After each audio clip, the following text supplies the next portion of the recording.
जय श्री राम।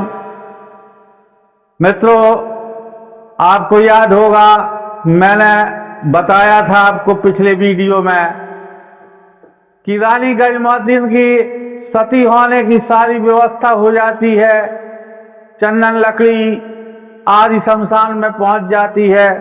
सारे बनाफर मलखान की लाश को लेकर के शमशान में आ चुके हैं, लेकिन इधर माइल के द्वारा पृथ्वीराज चौहान को भ्रमित कर दिया जाता है, जो कि मोहलत देने के बाद भी अपनी सीमाओं के विवाद को लेकर सेना सजाकर आ जाता है।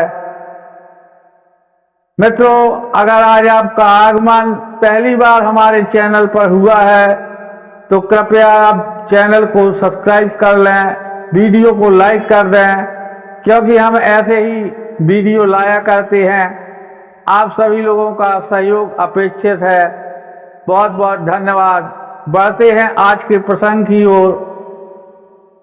जब माहिल वहां पर पहुंचता है, पृथ्वीराज को उकसाता है कि ये चारों राज्यों की सीमाओं पर चिता का निर्माण किया गया है तो ये अनुचित है। तब पृथ्वीराज चौहान उसकी बात से सहमत हो जाता है और एक बार पुनः अपनी सेना लेकर आ जाता है जहां पर वो चिता रची थी। और जब पृथ्वीराज की सेना को देखता है उदल, तो अत्यंत दुखी हो जाता है। वो रानी गजमोतीन से कहता है, भाभी, आज लगता है मेरा प्रण पूरा नहीं होने पाएगा, क्योंकि यहाँ पर ना हमारे घोड़े हैं और ना यहाँ पर हमारे अस्त्र शस्त्र हैं। ऐसे में मैं आपकी कैसे रक्षा कर पाऊंगा। तब गजमोतीन कहती है, आप चिंता न करो, अभी सतवंती का सत्य आप जानते नहीं हैं। मैं ऐसा प्रबंध अवश्य कर दूंगी कि तुम्हारे घोड़ा और हथियार सब तुम्हें मिल जाएंगे, और मैं चाहूं तो पृथ्वीराज को भी जलाकर भस्म कर सकती हूं, लेकिन ऐसा करना उचित नहीं लगता। इसलिए मैं तुम्हारे घोड़ा और तलवार की व्यवस्था किए देती हूं। और इतना कहना था रानी गजमोतीन का, और वो जो चंदन की लकड़ी थी वो तलवारों में तब्दील हो जाती है, और अकस्मात ही उनके घोड़ों की हिनहिनाहट की आवाज आती है।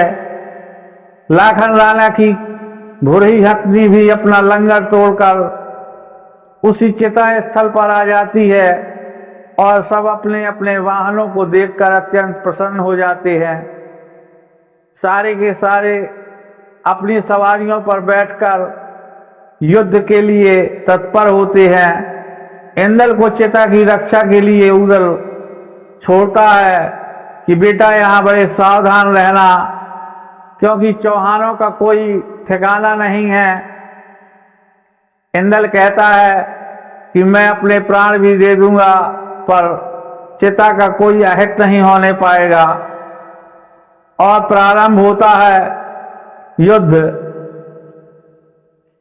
अपनी अपनी सामर्थ्य के अनुसार चामुंडराय और उदल अपने अपने सैनिकों को प्रोत्साहित कर रहे हैं। और एक समय ऐसा आता है कि चामुंडराय की सेना आगे बढ़ती चली जा रही है। लाखन राणा की घोड़ी हथनी पीछे है।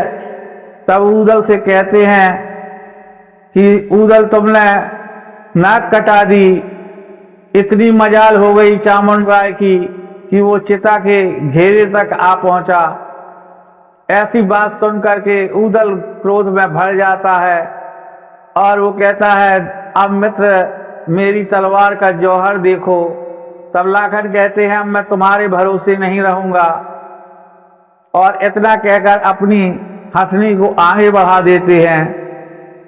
और इस प्रकार से लाखन राणा भी बीच गोल में पहुंच जाते हैं। उदल भी है, धनुआ, सैयद आदि सभी योद्धा अपने अपने मोर्चों पर सावधान हैं और झपट कर उदल पहुंचता है चामन राय के मोर्चे पर और चामन राय को वो पराजित कर देता है, तो वो शर्मिंदा होकर पीछे वापस लौट जाता है, आगे नहीं बढ़ता। चामन राय के बाद धांधु आता है सामने। तब उदल उसको देख करके राजनीति का प्रयोग करता है, क्योंकि धांधु से उदल कभी नहीं जीत पाता था और न जीत सकता था, क्योंकि मां शारदा का वरदान ऐसा था कि एक आल्हा को छोड़कर उसको कोई पराजित नहीं कर सकता था। जिन लोगों ने हमारी पिछली वीडियो देखी है, आल्हा के विवाह में सारा दल पराजित हो गया था, तब आल्हा ने ही धांधु को अपने कब्जे में किया था और आल्हा प्रत्यक्ष रूप से यहां पर युद्ध नहीं कर रहे। तब जो है उदल कहता है, वंश कुठार भये तुम धांधु, अपने ही कुल का तुमने सत्यानाश करा दिया, अपने कुल के सत्यानाश के लिए तुम फरसे की तरह बन गए, जो तुमने मलखान को धोखे से मरवाया। अरे तुम एक बार खबर भेज देते कि ऐसा कुचक्र किया गया है राजा के द्वारा, तो कोई तुम्हें दोष न देता। लेकिन अब जो हुआ सो हुआ, अब तो कम से कम तुम इस छोटे बच्चे बहुरन का ध्यान करो। धांधु भी इमोशनल ब्लैकमेल का शिकार हो जाता है और वो कुछ क्षणों के लिए भाव में बह जाता है, अपने हाथी को जमीन में बिठा देता है, बहुरन लाल को गोद में लेता है और कहता है, मैं किसी की हस्ती नहीं देखता कि मेरे होते हुए बहुरन का कोई बाल बांका करे। इस प्रकार से धांधु का भी जब मोर्चा हट जाता है, तब भूरा सामने आता है। उदल से भूरा का युद्ध होने लगता है, अपने सारे वार भूरा के द्वारा किए जाते हैं और उसके पश्चात उदल उसका सर काट लेता है। जैसे ही वो चिता में फेंकता है, चिता में आग स्वयं लग जाती है। रानी गजमोतिन सती होने लगती है और इधर पृथ्वीराज के दल को चीरते हुए लाखन राणा उस मुख्य गोल को पार कर पृथ्वीराज के पास जा पहुंचते हैं। तब तक चामुंड राय और उनके अन्य सेना नायक पहुंच जाते हैं पृथ्वीराज के पास। जैसे नदी बेतवा में उन्होंने घेरा था, ऐसे ही इधर भी घेरा डालते हैं। तब चंद्रभाग समझाता है कि जिस गजमोतिन सती को रोकने के लिए आए थे, उसकी चिता में आग लग चुकी है और अगर अब तुम युद्ध करोगे तो इससे तुम्हें अपयश ही मिलना है। इसलिए अगर मेरी मानो तो आप सरकार लौट चलो, इसमें आपको कोई अपयश नहीं लगने वाला। तब पृथ्वीराज चौहान चंद्रभाग की बात को मानकर अपना हाथी वापस ले लेता है। लाखन राणा ये जंग भी एक तरीके से जीत जाते हैं और वो भी अपने सिरसा के लिए वापस होते हैं।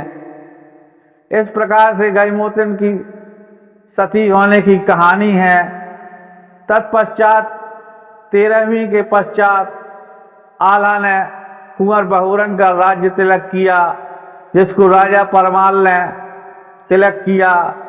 लाखन राणा ने आशीर्वाद दिया और उन्होंने सीख दी आल्हा ने कि बेटा सब कुछ करना, लेकिन महोबा के साथ में कभी धोखा न देना।